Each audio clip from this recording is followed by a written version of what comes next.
हरे कृष्णा। तो आज हम एक ऐसे विषय के ऊपर चर्चा करेंगे जो लोग अक्सर पूछते रहते हैं कि चॉकलेट खानी चाहिए या नहीं।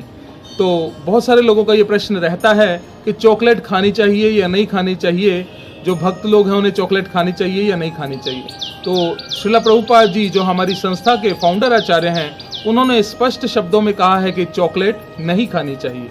तो हमें कोई बहाना नहीं बनाना चाहिए कि चॉकलेट खाएं या ना खाएं। हम तो कभी कभी खाते हैं, तो साल में एक बार खाते हैं, महीने में एक बार खाते हैं, तो चॉकलेट नहीं खानी चाहिए। इसके पीछे बड़े स्ट्रॉन्ग रीजंस हैं। तो पहला रीज़न ये है कि इसमें कोको होता है। तो कोको एक ऐसा प्रोडक्ट है जो इंटॉक्सिकेंट है और एडिक्टिव है। इससे हमारा जो चौथा नियम है वो भंग होता है, फोर्थ रेगुलेटिव प्रिंसिपल टूटता है। तो इसलिए हमें इस चॉकलेट को नहीं खाना चाहिए।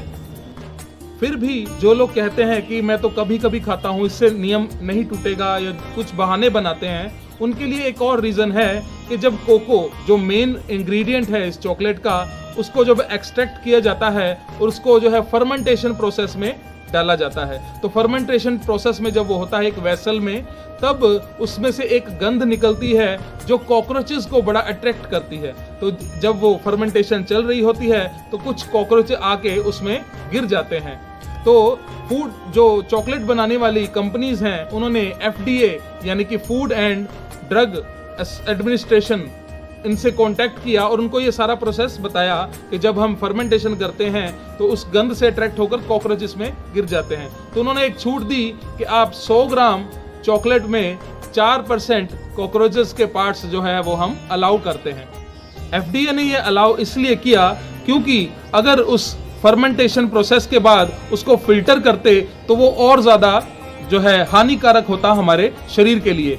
तो ये कॉकरोचेस पार्ट उन्होंने 4% तक जो है अलाउ किए हैं, और इसका दुष्प्रभाव ये होता है कि ये हमारे लिवर पर बैड इफेक्ट जो है डालती है। तो इसलिए हमें चॉकलेट नहीं खानी चाहिए। तो श्रील प्रभुपाद जी हमारे स्पिरिचुअल लीडर भी हैं और स्पिरिचुअल साइंटिस्ट भी हैं, इसलिए उन्होंने ये चॉकलेट खाना जो है हमारी संस्था में अलाउ नहीं किया। तो हमें भी जो है चॉकलेट को छोड़कर बहुत सारी अन्य मिठाइयाँ हैं, स्वीट्स हैं, जिसको हम ले सकते हैं, जिसको हम रेलिश कर सकते हैं, खा सकते हैं, और भगवान को भोग लगाकर खाने से उसका जो है आनंद और ज़्यादा बढ़ जाता है। तो इस चॉकलेट को हमें नहीं खाना चाहिए। तो इन्हीं शब्दों के साथ सभी का धन्यवाद। हरे कृष्णा।